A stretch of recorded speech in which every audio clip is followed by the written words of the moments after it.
everyone, and welcome back to my channel. This is S.C. Coleman, author, and today we're going to be talking about a couple different topics. We'll start out with some coverage of current events and some elements of apparent folk tales, or folk, of course, being the word for people, or symbolism, myth, legend, that type of thing, which we usually talk about in different videos. Also, I'll talk about different research topics that I've done, delving into such concepts as a communication system called the Sheriff's Jail Linkage Systems, and that interesting rabbit hole, among others. Of course, naturally, there will be elements uncovering schemes of child trafficking, that sort of thing. And then I'll stop or finish with the topic of preparedness, being prepared for not just a variety of circumstances, but being prepared in a way that you can adapt to different elements. You can essentially have tools with multiple purposes rather than multiple tools with a single purpose. You are far more effective when you have multiple tools you can use in many different ways rather than having single individualized tools with a specific function. So to start with, we'll talk about a pattern in words, starting with the word Skanderbeg, which allegedly was a military commander in the early to middle 15th century, 1405 to 1468. Allegedly a, quote, enemy of the Ottoman Empire, Albanian, Gergi, or however you say his name, Castrioti. Now, with a lot of these elements, there seems to be quite a lot of fabrication. It's hard to say whether or not there was an individual who actually was called Skanderbeg. And as far as the Old Ottoman Empire goes, the book, which I've referenced many times, The Levantine Adventurer, Travels and Missions of Chevalier Darvaux, 1653-1697, gives you a very good practical idea of what the Ottoman Empire was actually like at the time. It wasn't so much an empire like it's listed today. A lot of the imperial control of the alleged Ottoman Empire was nominal. It was in name only, and there was no practical control going on at all. And there were a lot of other elements at play even in the 15th century, obviously many, many years before the 1600s. However, I expect that in the same case, they are all outlets, essentially, as far as this character goes, our line, and it is unlikely that there was, in fact, an individual character called Skanderbeg, and that's simply obfuscation of some kind of concept or some sort of element that people used to understand in a different capacity. Now, the next word is Adina Beg Khan, and I think starting to notice the pattern of this word beg, which is also the first part of the word beggar. And here it's being used again as a Punjabi general, but this time in 1758. So clearly there's some kind of interesting relation between the word beg and military or martial elements. Now, we use the word military in a different way that it was used in the past. And so to call someone a general is suspect for the 1758, let alone the military commander moniker for the 1400s, the 15th century. That's because a general is a French word, which denotes as far as I can tell in my research and studies, it has to do with somebody who issues general orders, somebody who deals in a general capacity. So if it's a military general, well, then they're involved in many different things rather than one focused aspect, such as an artillery commander would not be considered a general. They are not involved in the general application of military affairs. And then, of course, military commander, it's the exact same problem. Are we talking about somebody who commands armed forces and leads a rebellion? That type of military commander, or are we talking about some other type of conventional structure? And these concepts mostly are modern, that have been developed over time. At that period, there were different models going on. North Africa had a militia model, meaning those capable of bearing arms were all involved in essentially the defense of the North African republics. And they formed the alleged government. They essentially administered over the Dey and the Divan, being the Dey being the head of the Divan, a council. And they were essentially speaking run by the quote-unquote militia, or the military, being, of course, a French word. So that alone, those titles alone, bring question to the validity of Adina Beg Khan and Skander Beg. Of course, we also notice the addition of the word Khan for a Punjabi, which is interesting. But that word Beg begs the question of what exactly is the origin there. Now, the next thing we'll look at is the alleged Ashina tribe, which is a parent Turkic tribe and rulers of the Gökturks, but apparently was a component, according to Wikipedia, of the Xiongnu clan. Now, the Xiongnu are Chinese, and the Gökturks are pretty much well known for their location in the sort of Russian Black Sea region, that sort of Middle Eastern portion, northern Middle Eastern area. So when you look at a lot of this stuff, it's very clear that there's a lot of fabrication of stories to obfuscate something that is probably in many ways extremely different from the way it has been reported. There's apparently a Turkic dragon named Yabelgan, which is apparently a seven-headed ogre, and also could be a representation of the eclipse. And of course, all this information is coming from the highly suspect Wikipedia. Now, there is an international dragon association which runs a sailing regatta, mainly out of Australia, but around the world.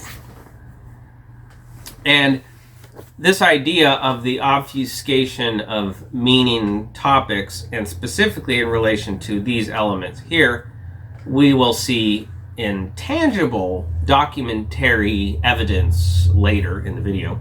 Speaking of books, buy books from me, written by myself. I've done my own editing, I've done my own writing, I've done my own cover and artwork, so you understand that there's no individuals coming in and revising and tweaking little parts to sanitize it.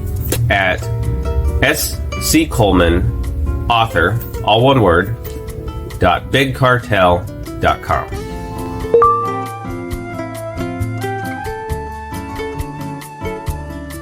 For now, we'll talk about the obfuscation of the alleged state of Ohio.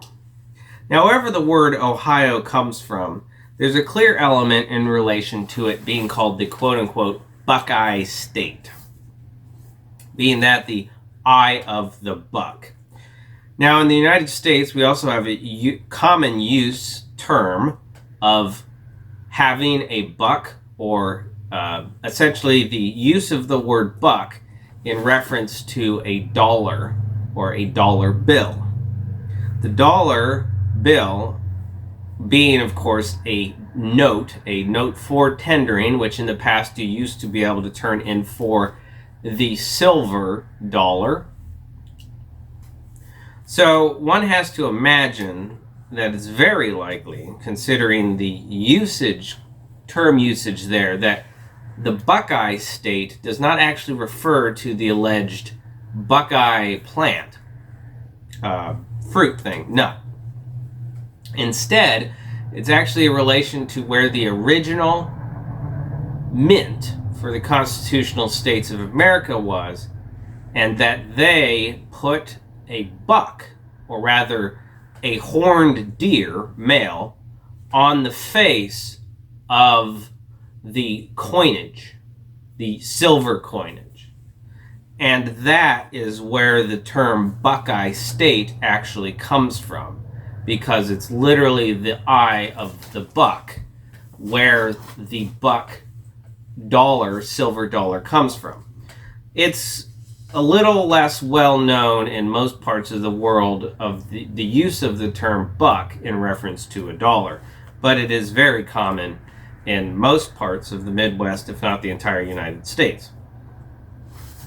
Now, the next thing is that there's an alleged new Ohio gun law being passed, which specifies there will be no prosecution for shootings on the property of nonprofits. Now, in the actual video that I watched about this, they, as usual, insinuate motive. Well, actually, in this case, stated motive by saying it was aimed at deterring violence or addressing violence in hospitals and churches. However, there's many more types of nonprofits. And so it's very clear with that distinction where an equilibrium element of the current control structure is. And we will look into more of the tangible evidence for why the cabal, enemy occupiers, so much want to insulate nonprofits, and what are they expecting there? Why do they proactively want to defend themselves against quote-unquote violence? Obviously with the expectation that there are many out there who want to inflict violence on them, and of course then that begs the question, why?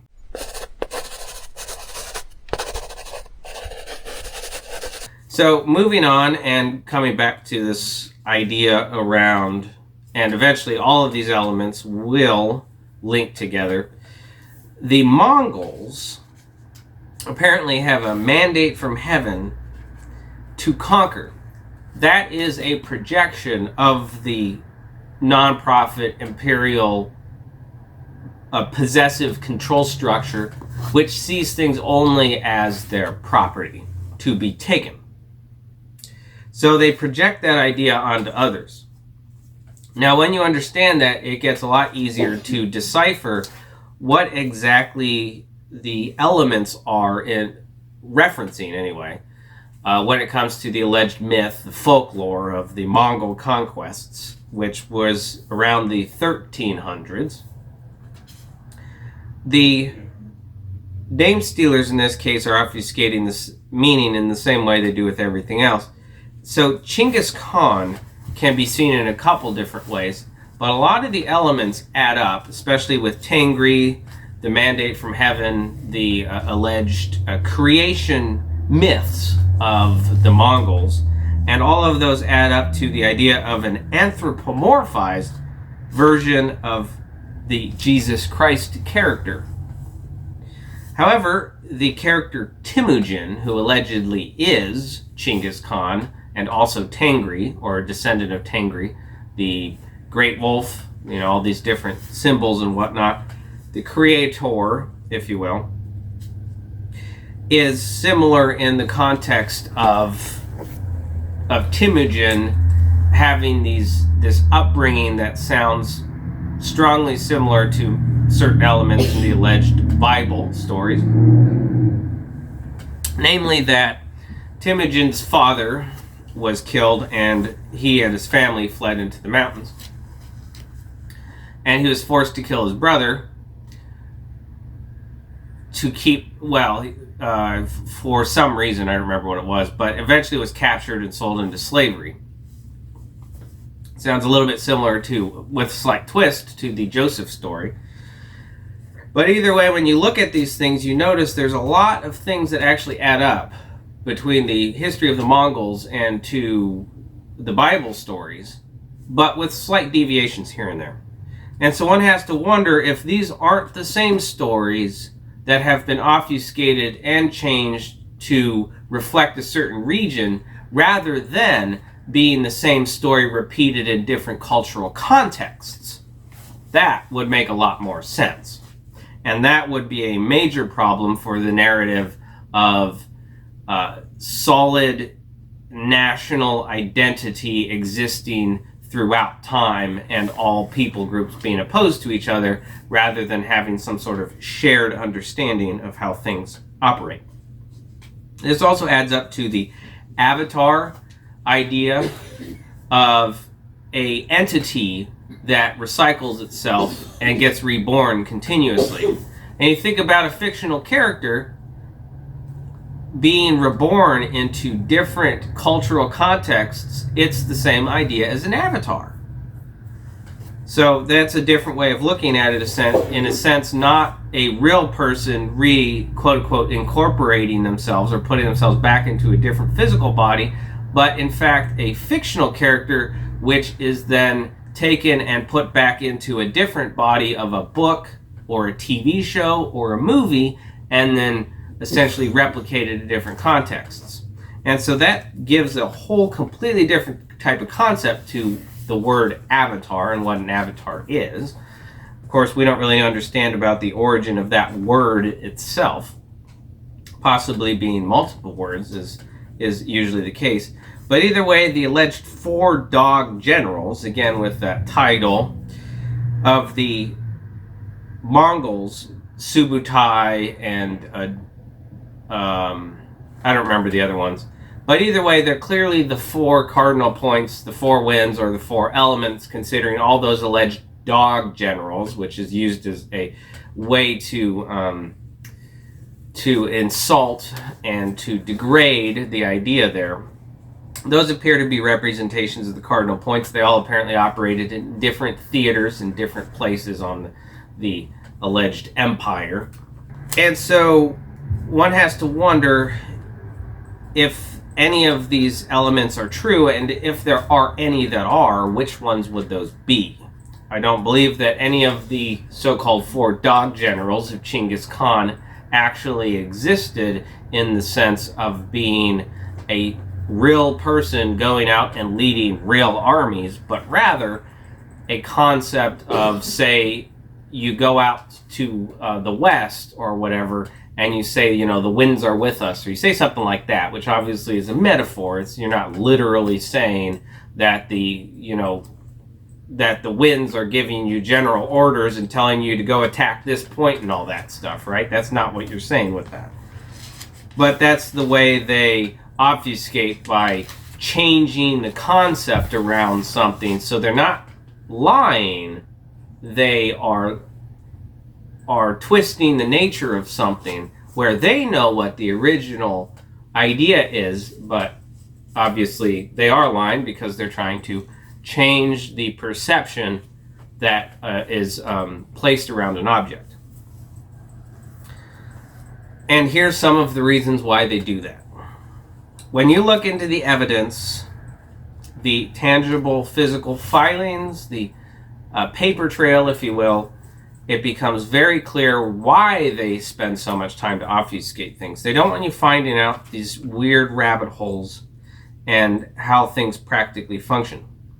So the first thing we'll look at is something called the sheriff's jail linkage systems. Now, to start with, a lot of this information that I'm using starts on a spreadsheet titled Fairfield County Vendors from 2006. There's a lot of interesting names on this document, and there's so many rabbit holes to go down that it would take a lot of time or a lot of resource to track down all of them. And even then, you're not going to get very far. Well, you will, but it will take a while, it'll take a lot of effort. But if you go pull on some of the strings and then go a little bit, you'll find out all kinds of interesting information. So here we have the Michigan Sheriff's Jail Linkage Systems Incorporated. And this is signed with CT Corporation System out of Lansing, Michigan. Now, their purpose is to open offices and/or provide communications and computer links among county sheriff's offices in the state of Ohio. So let's repeat that again. The Michigan Sheriff's Jail Linkage Systems Incorporated, the name of the company, has its purpose to open offices and or provide communications and computer links among county sheriff's offices in the state of Ohio. And that is not even close to the only suspicious element here. It's signed Paul A. Rosenbaum, Esquire, the Rosenbaum Law Center. That's out of Michigan as well. With offices at 815 Superior Avenue, Northeast Cleveland, Ohio 44114, which is also the avenue on which you might find things like the phony Ohio-based immigration court. Now, the second thing is a person named, at least as far as this filing goes, Melissa L. Coburn, listed at 825 North Hook Road, number 1007, Delaware, Ohio, Platinum Moving and Storage. Now there's a Melissa B. Coburn at 3255 Buttermilk Road, Radnor, Ohio, which is in Delaware County. And this is the Sheriff's Training Services. So it's plausible but highly unlikely that you'll find two Melissa Coburns in Delaware County in Ohio with suspiciously related business filings like something called Platinum Moving and Storage. The first thing I would assume would be valuables. And of course you need protection for that. That's where your Sheriff's Training Services element comes in. Next you have a Melissa Coburn with Kitts Hill, Ohio, Friends of Lawrence County Rescue, LLC. Also similar business concept as to the other two, with also an alleged Melissa Nicely, which sounds like a very fake name. And I'm sure these names are fake as well. Then you have a Melissa L. Coburn, Platinum Moving and Storage, out of Los Angeles, California. Now the next is Hiawatha, or Hiawatha, however you would say it, Hiawatha Holdings Limited. This is out of Anchorage, Alaska, at 200 West 34th Avenue, number 977. This lists an Archer, Brighton, John, Melissa, and Preston Coburn. But it also lists something called the Schweitzer Management, LLC, and LMRA Services. Now, when you look into the Schweitzer name, you get somebody called, apparently equally a Reverend and a Sir, David Joseph Schweitzer, Royal Ashina Khazar Beg, at 2414 Empire Road, Northeast, Canton, Ohio, on the listing, the business listing for the business filing of the Siberian Dragon Association. And so all in that single filing, you find a lot of the fictionalized elements of what we read before. Skanderbeg, Adina Beg Khan, the Royal Ashina tribe of the Gok Turks, and of course, the dragon. Now, it's likely that this apparent Reverend Sir David Joseph Schweitzer does not exist. And this whole idea of a bloodline royalty as being the only way that royal exists, considering the word royal means real, or real, is a hyper-focused element that obfuscates the true nature of how things have been in the past, that kings were not always, in all contexts, all cases, across all time and space, based off of their blood right, as in what their blood is, who they're related to. But rather, in most contexts, it was based off of an oath, or a jure, being the French for swearing. they focus so much on this idea of birthright and blood right because they have fictional characters running around doing things pretending to be royalty. So one of the things that should be noted is that apparently, according to Wikipedia, the heraldic court in England stopped sitting in the 1600s.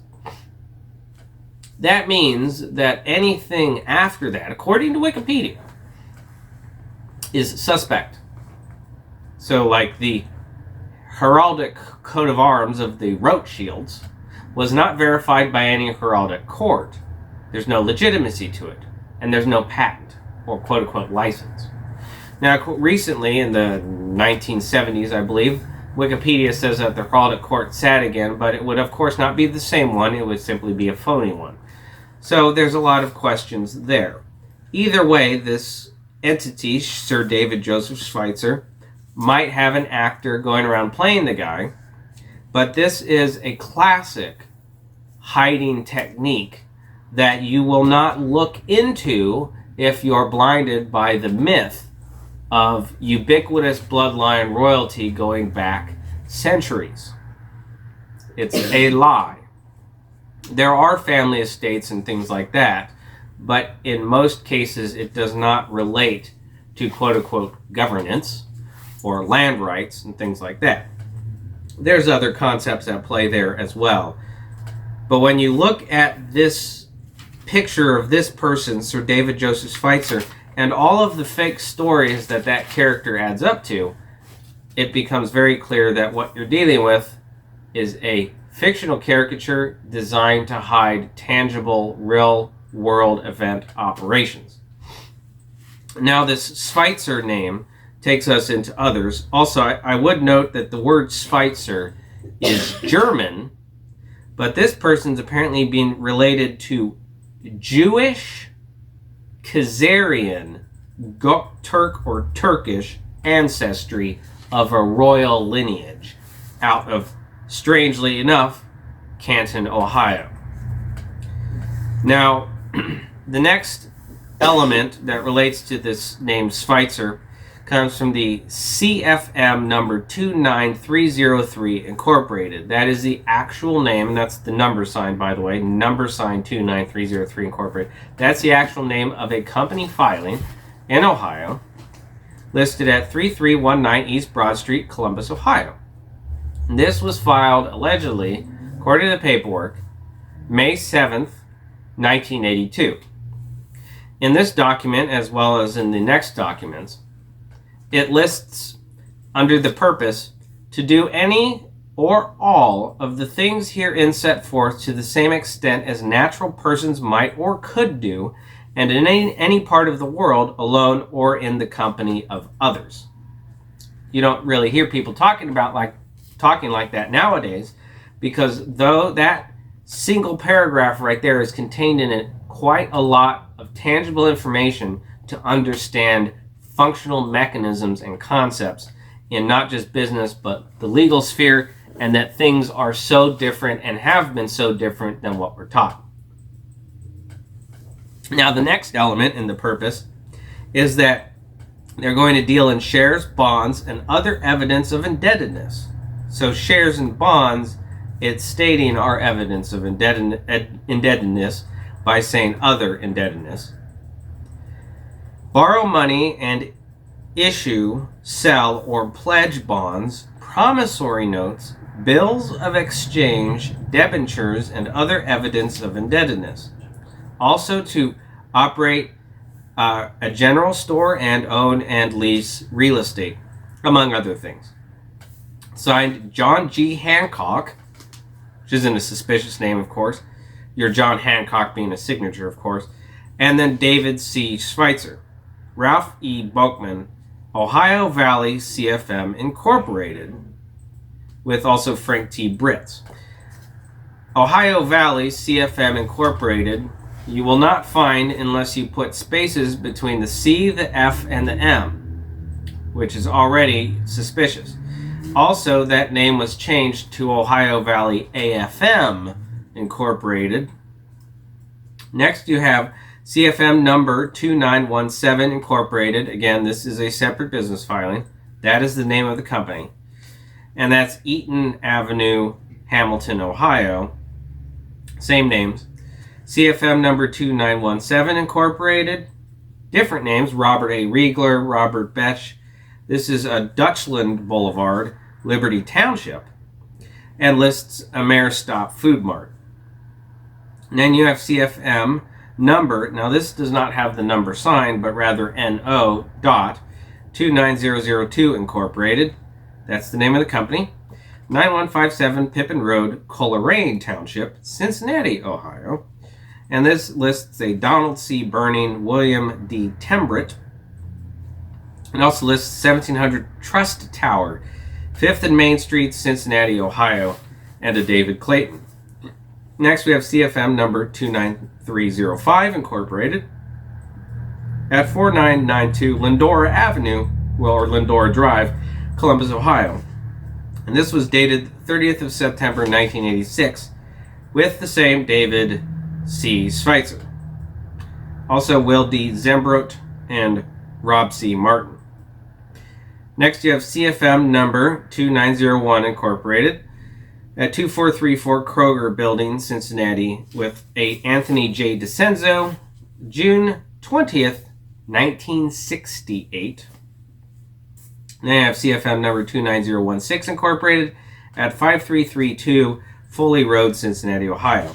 Also a CFM number 29317 at 1290 South High Street, Columbus, Ohio.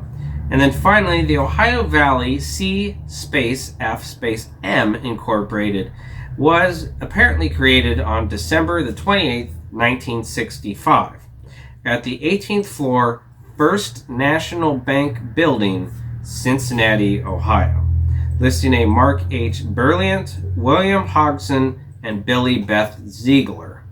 It's probably a woman. Now, the Ohio Valley AFM, formerly Ohio Valley CFM Incorporated, is the name of a separate business filing. That's important to note.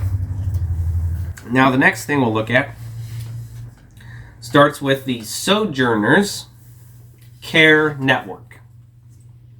There's a lot of elements here that, again, add up to a suspicious pattern of components, as we saw in those other filings. Now, this starts with agent change listing a Richard Games and a Marcus Games at 318 West Main Street, MacArthur. Its apparently business is foster care and is also located in Athens, Ohio. Athens and MacArthur are relatively close, but also relative, depending on how you look at it, they are distant from each other by about a couple hours driving. Now, the Richard Games and a Gale H Games are listed as 4805 Melbourne Road, Indianapolis, Indiana. And a Robert J. Gall listed as the attorney. Now, the next thing we'll look at is a filing called Synergy Family Foster Care with a Thomas B. Stetzer at 16 Glen Drive, Chillicothe, Ohio, Emily L. Stetzer at 705 Old State Route 327, Wellston, Ohio, a April Hollingshead at 1478 Cox Road, Wellston, Ohio, and a Stephanie A. Stetzer with the same address as the Thomas P. Stetzer. Now, there's also Bob Bielecki listed as a Section Chief of Foster Care Licensing, JFS, which is Job and Family Services, and Robert Molinak's Office of Legal Services, and the Thomas P. Stetzer, Executive Administrator, Columbus, D.O., and a Deborah L. Lambert at 552 East Franklin Avenue, Circleville, Ohio. And their business, of course, is foster care, but in Chillicothe, Ohio. Next filing is Arete, spelled in the French way with the particular mark over the middle E, listing a Kendall Lankford at RR3, Box 204, Salisbury, Indiana. And the location of this business entity, Arete, which deals in foster care, is in Chillicothe, Ohio. We also have that connection, of course, to Indiana, of which the Richard Games for Sojourners Care Network is listed out of Indianapolis, Indiana. And the Kendall Langford is listed out of Salisbury, Indiana. And it states that the purpose is to provide to former foster care youth to enroll in and graduate from college through educational and emotional support. And this business filing also lists Richard Games from 4/19/2005. So April 19th, 2005. Now we should remember in the depictions of the Jeffrey Epstein and the Ghislaine Maxwell cases that one of the primary mechanisms they used to keep the silence of their victims was through higher education scholarship programs. And that a lot of these entities and elements and a lot of these people high up in the systems are all involved in this control structure over, despicably in most cases, not just the trafficking of children, but also the harvesting of human products, shall we say. Things like adrenochrome and whatnot.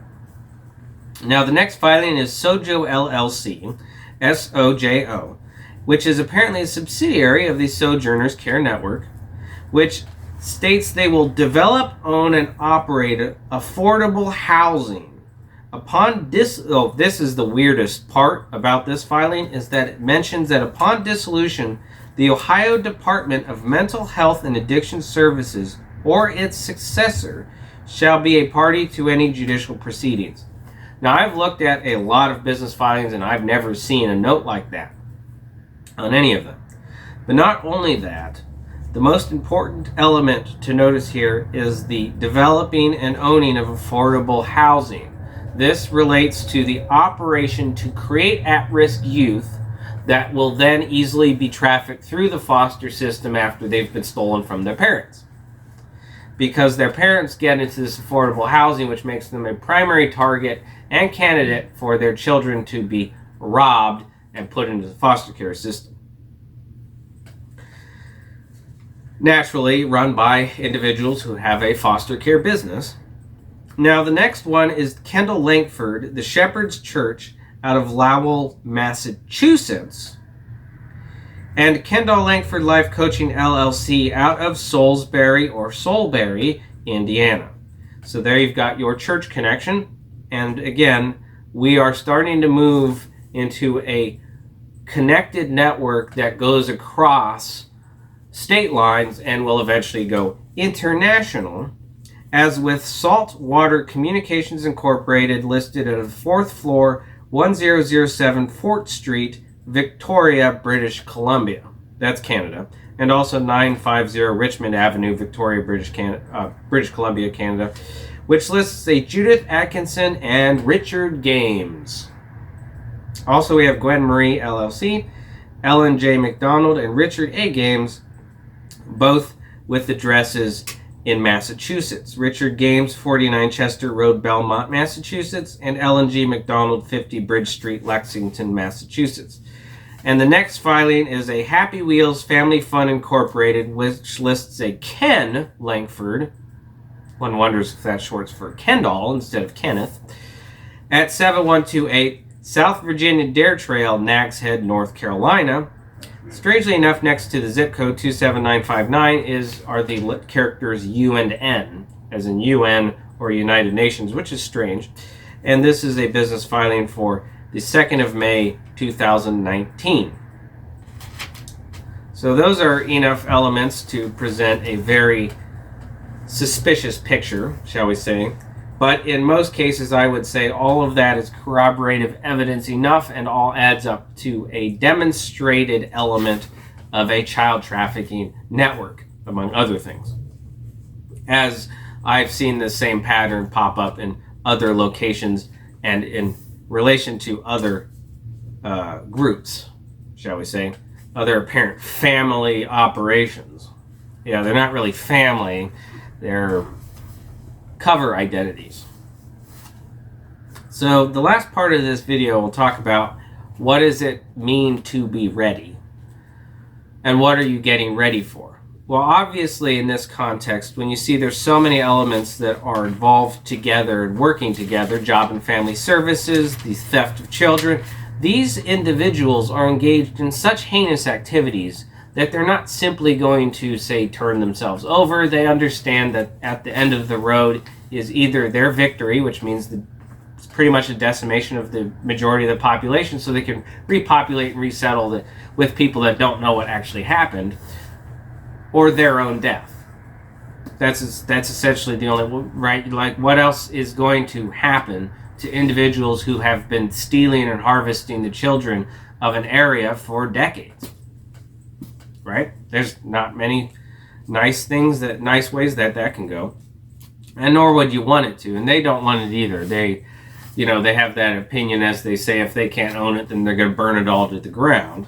That's their perspective. So when you understand that you're dealing with these individuals, you know that you need to prepare for something. At least you need to prepare for something. And what is that something? That's a difficult question to answer. It could be many different things. There's many different scenarios, many different possibilities. Nobody can really predict the future. You can make predictions, but you can't know for certain what the future will be until it becomes the present. And in that case, you want to be prepared in an adaptable manner. So the first thing that's important to notice here is that the fake government works with these companies and with these industries and with an interconnected cult, if you will, the deep state, as some call it. They not only do they censor tangible and useful information, but they also promote and publish bad information intentionally. But the main objective and purpose behind this is that people in general will remain incapable. There's two reasons for this. First, are easy targets, and second is those individuals will not then, say, go after the ones doing this stuff, right? This is the obvious perspective of an enemy occupier. If you're occupying a region, you want that region to remain easy to manipulate, in whatever that means. It means they won't come after you, and you can also easily defeat them. Now, if you have people who are, first of all, incapable, it makes it easier, and also disconnected. And there's that part in the Second Amendment of a well-regulated militia. One of the primary things you need for a well-regulated militia is communication. And that's why the health directors are focused on excessive social activities to ensure that there will never be a well-regulated militia while they're in charge. The other thing they do are prepping scams, where they charge a large amount of money for garbage, as with the often used military grade promotional technique, where they slap that onto something. And of course, not only does it demean the idea of something being a military grade, but it also shows the prepping concept idea to be a scam, and it's another way to essentially dissuade people from preparing. Right? You don't want to be a prepper. You don't want to be one of those idiots that buys $15,000 stores of buckets of food that's actually garbage, or hoards barrels of water, or collects toilet paper. Right? You don't want to be one of those people. And that is a common tactic that they use a lot. False demonstrations are very common as well. You see this with YouTube videos. There's a lot of examples of this. We'll go with one about bottle rockets, right? Making your own homemade bottle rockets, where it's very clear that the person mixes compounds that have labels on them, right? But the packages are in... it's easy for somebody to just mix a bunch of flour and some candles and stuff. They're just showing videos of mixing stuff together, and there's convenient labels on the packaging. And then they go out and buy things like pre-manufactured rocket engines and whatnot, and then basically, it's the easy to fake video. And there's a lot of that going on. And those are mainly the only ones promoted videos that are very suspicious as far as their validity, and actual videos, tangible ones showing how to become more capable are of course censored. They don't want you doing that, and they have all kinds of excuses for that, right? We don't want people learning how to build bombs so they can blow up a building, so we're going to censor this thing about how to effectively set up a non-lethal tripwire alarm, right? Stuff like that. That's not their purpose at all. Their purpose is to ensure that not only are you incapable so you're an easy target, but also that you're not going to deal with them. Now, the next thing you want to do if you're trying to actually become capable is to do your own testing. If you watch something, and that would be a common idea, is that if you watch something, you build it, actually go out and test it. And one of the main reasons why I know for certain that most of these how-to videos on YouTube are fake is because the stuff they teach doesn't work. When you actually try to do what they show in the video, it doesn't work, and you instantly realize that those people went out and bought the thing while giving you bad directions. And they're probably paid to do that as well. There's a monetary incentive and whatnot. Now, the next thing that's important is not having certain type of tools and not purchasing certain type of tools, but being very proficient in knowing how to use what you have. Who cares about this little nice contraption over here and there? What's more important is to be familiar with what you have around you and your own stuff, right? You shouldn't worry about what everybody else has and what they're capable of. You should first be good with what you have and what you're capable of, and then look to what others have and how you would deal with them with the tools at your disposal. So that's mainly important. That is how the Marine Corps operates. It doesn't matter what kind of fancy tools other people have. You want to first be absolutely and completely proficient with your own rifle, with your own gear, your own equipment, your own setup, that type of thing. So focus first on how to use your own stuff. Now, the other element is that video games and other types of simulations, they provide a way to experiment and test things in an environment that is otherwise impossible, right? You cannot, in most cases, have a scenario where you have hundreds of people engaging in a battle so that you can train and you can flush out all of the problems with your equipment. That's highly improbable.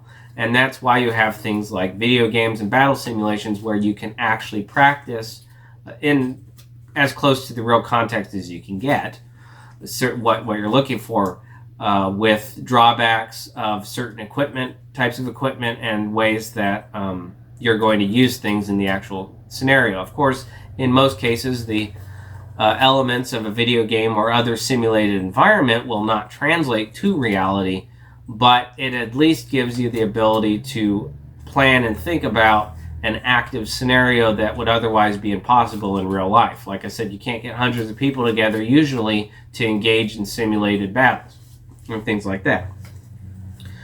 And of course, that's another and primary reason why there's so much targeting of specifically war-type video games and trying to dumb them down, make it mundane, and make the things so impractical and so unrealistic that they can't actually be leveraged as a practical simulator. And many elements use simulators to hammer out kinks and to practice and train and to test concepts and ideas before being actually put into the real life scenario. So the next thing that you need to think about, but also I should note that with a lot of these fake videos and a lot of those different elements, there are useful things to be gained.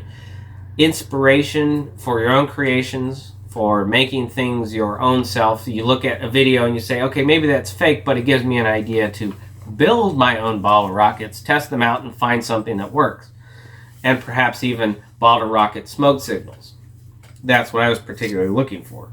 The idea of a bottle rocket that shoots up and also projects smoke so that you can use it as a smoke signal.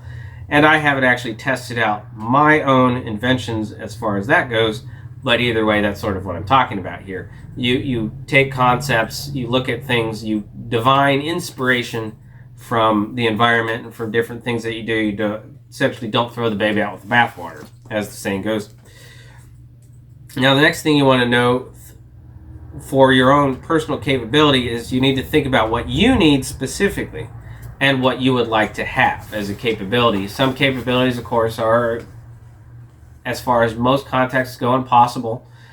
But if you think about what you would like to have and what you need, right? First what you need and then what you would like to have, then you might come up with a solution that gives you somewhat of that capability.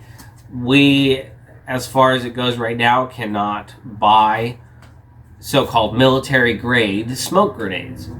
They're non-lethal. You're not going to blow your leg off with them. In most cases, they're safer than large grade fireworks, yet the only reason that we're not allowed to have them is because they're for military use, of which we are not a component of the military because we have no real regulated militia and no secure free state. They don't want us being that capable because then we could deal with them. But a way to work around that is to buy smoke bombs and collect them all together, say 5 or 6 or whatnot, or buy big ones, and then use those as a somewhat useful purpose as smoke grenades go. But even the military ones, they're not as effective as they pretend. Now, the next thing that I would like to talk about are non-electrical alarm systems. In most cases, the ruling class, the ruling structure, if you will, the cabal, the ones doing these child trafficking operations and the ones working with elements like Job and Family Services, the ones that own the housing units, the one that gives out grants to nonprofits, all of these, right? The individuals afraid of violence to such an extent that they'll quote-unquote proactively pass a law saying you won't be prosecuted, you're free to shoot people, quote-unquote, in self-defense if it's on the property of nonprofits, right? That weird, quote-unquote, law. Well, the reason for that is very clear in the evidence that we looked at. Now, they, in their control structure capacity, they want you to continue to be incapable, and they present things in the way of its connection to their control. And the primary focus there is on the electrical power grid. If your alarm systems are connected to the power grid, they're connected to the electrical, your ring bell, the cameras or lights or any of that stuff, then all you have to do is cut your electrical connection and suddenly you have no defenses.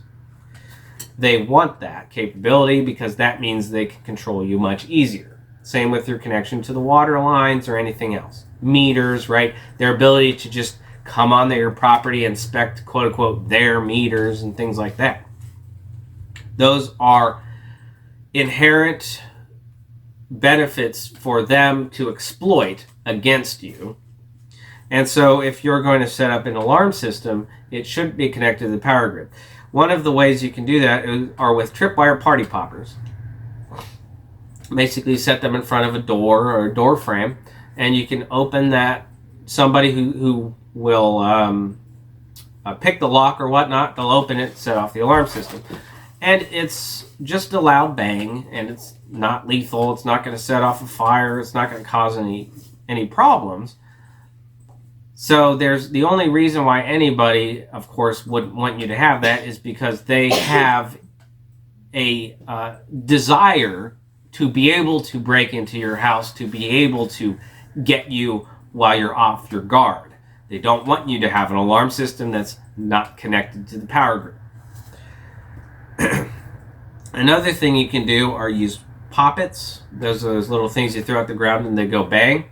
Now you can put those under a mat or in some other area so that when people move through there, they set them off. But as with the party poppers, there's no actual possibility for you stumbling into it and blowing yourself up, which is usually the worry with, say, tripwire detonation explosives, is that, you know, what they would always say is that you'll have an accident and kill yourself, and that might in fact be the usual case, is that they're mostly dangerous for the people handling them and storing them. But in either context, it's better to be capable than allow yourself to be an easy target. The idea, of course, being make yourself a hard target, somebody who's not just easy to mess with. Which is interesting, too, because there's a lot of psychological campaigns and operations to try to get you to intentionally make yourself an easy target. One of those is this thing that I saw before, that the quote-unquote only people that weren't robbed in the Kosovo, Yugoslavia conflicts were the individuals that didn't set up any perimeter guards and didn't make any fortifications and just let everything open so that everyone assumed they had nothing to steal.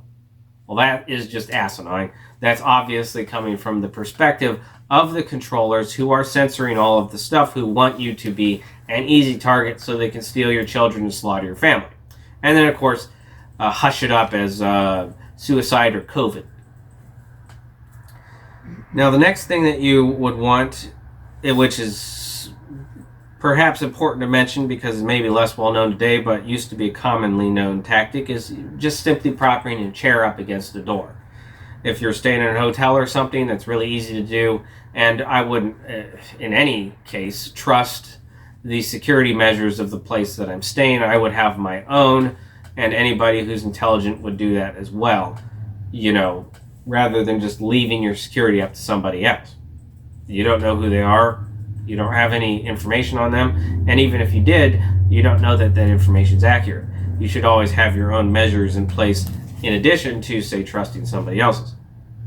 Now, the next thing you can use are water bottles, which are really underrated. When they're empty, they make a lot of loud noises and crinkling sounds, and you can put them in strategic locations.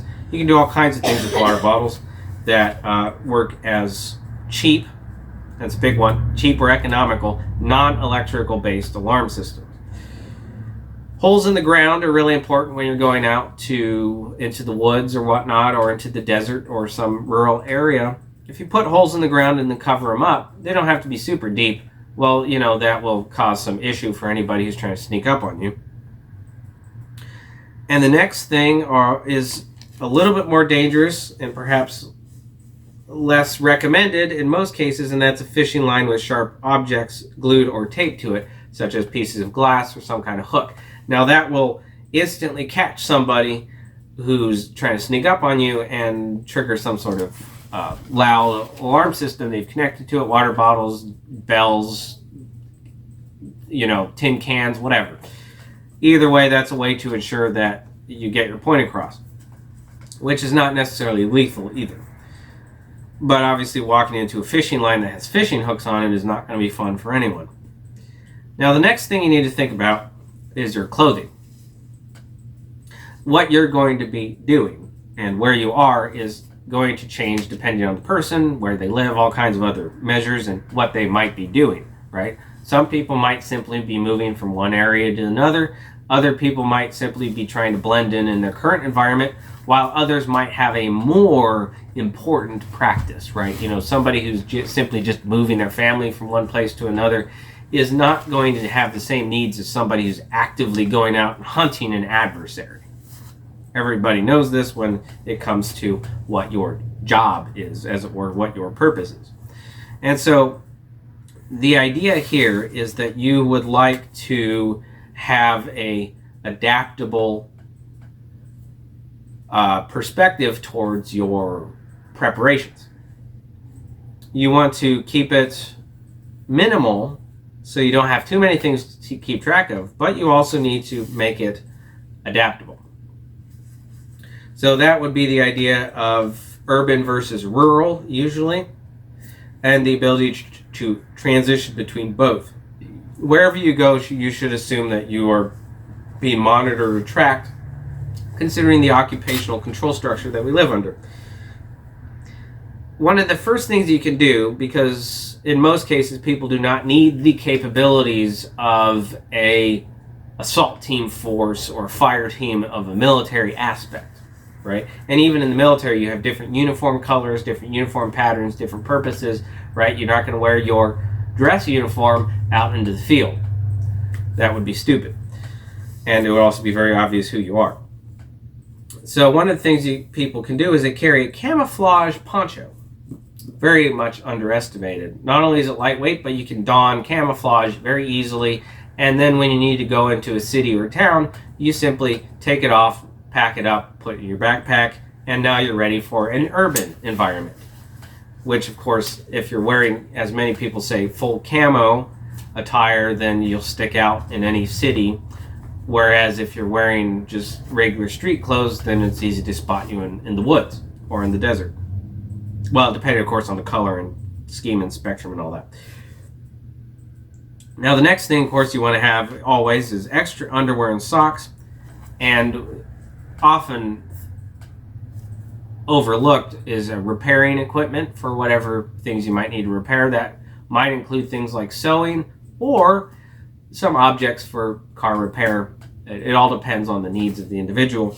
And again, you want to have all of this stuff easily contained inside of a backpack, so you can just put the backpack on and be able to move anywhere, urban, rural, it doesn't matter. Of course, some people who live in an area that's only wooded, you're not going to need something for the desert. And people who live really far out in the desert are not going to need something for a forest, usually. Now, I do know that places like, say, Arizona have wooded areas and desert areas, and somebody might need to be able to transition between both.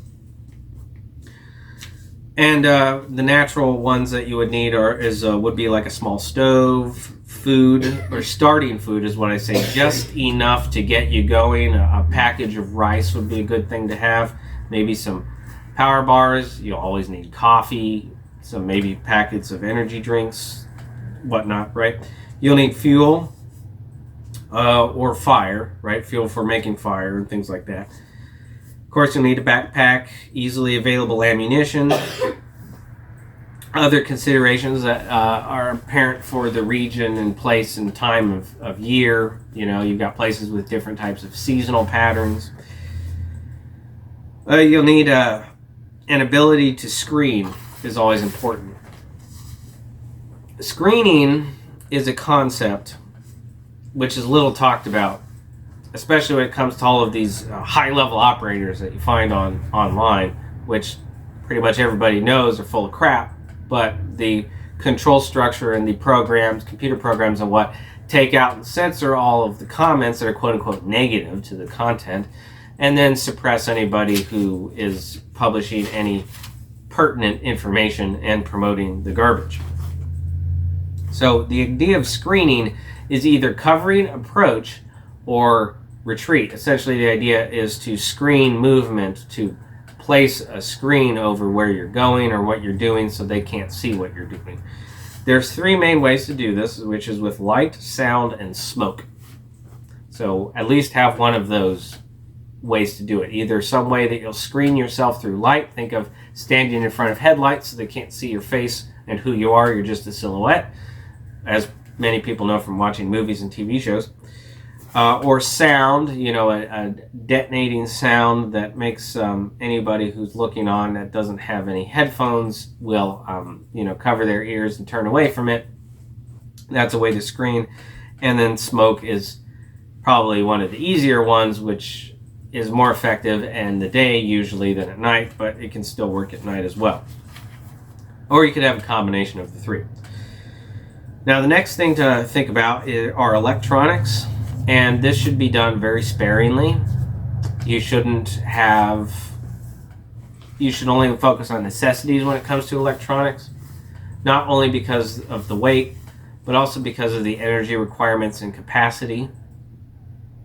You don't want to be lugging around an entire, multiple computer. Well, it all depends on what your purpose is, what your procedures will be, and what capabilities you'll need and what you'll be doing.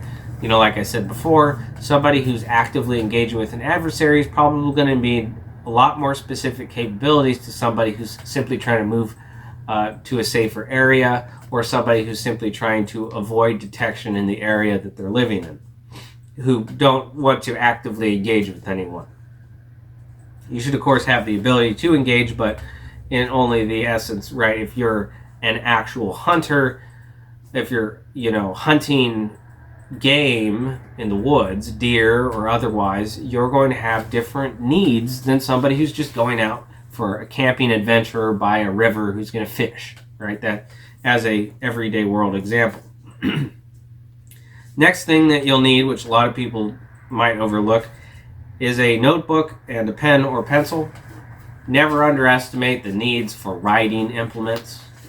They might seem basic, but if you don't have them, sure, you can find it anywhere, but it's much more useful to have with you. And plastic bags. There's elements and rain, and you want to keep things dry that need to be kept dry. Some things spoil when they get rained on. So plastic bags are also a really important, simple, and cheap thing to have to make yourself more effective and efficient. And then, of course, the last thing, which most people know about, are medical supplies of some sort, right? Maybe allergy tablets for some sort of allergic problem, acid reflux. Gauze and bandages aren't the only problems that, or the only solutions to medical problems that you might have in the field. A lot of issues arise from allergic reactions and other indigestion problems, things like that. So those are some things to think about, keep in mind. And if you've enjoyed this video, please check out my other content, and I'll see you in the next one.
Okay, now, as far as going through an urban city environment,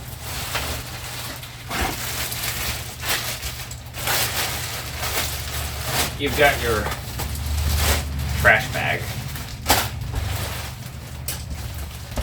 and your backpack.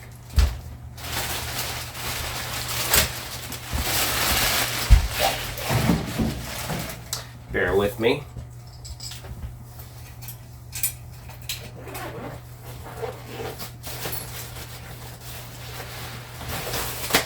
Inside of your backpack, you have a poncho and a hat.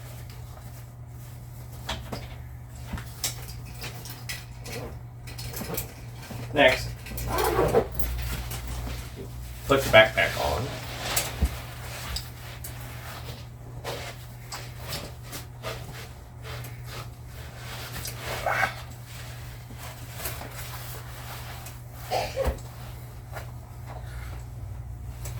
Then you go to your trash bag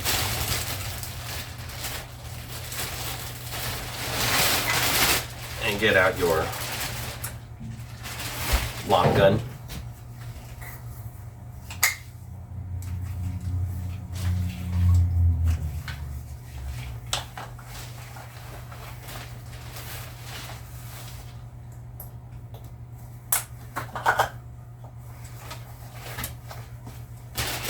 Then you get your secondary. In my case, it's a breech loader shotgun.